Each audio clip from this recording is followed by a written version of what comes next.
எப்படி இருக்கீங்க? இப்ப நாங்க வாட்டர் ரெயின்போ செய்ய போறோம். நம்ம ஒரு பாட்டில் எடுத்துக்கிட்டோம். 5 கலர் தண்ணில ஆட் பண்ணிருக்கோம்.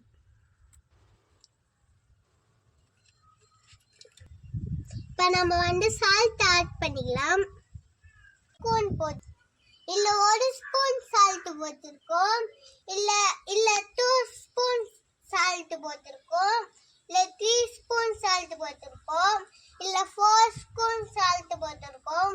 ப்ளூல சால்ட் சேர்க்கவே இல்லை. இப்ப நல்லா நம்ம மிக்ஸ் பண்ணிடலாம்.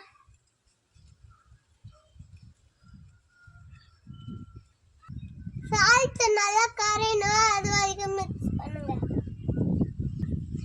கொஞ்சம் ஸ்லோவா டப்பால ஊத்திக்கிறேன். ஃபர்ஸ்ட் எல்லோ கலர் ஊத்துவோம். அடுத்து ஆரஞ்சு கலர் சேர்த்துப்போம். அடுத்து கிரீன் டைப் பண்ணுவோம்.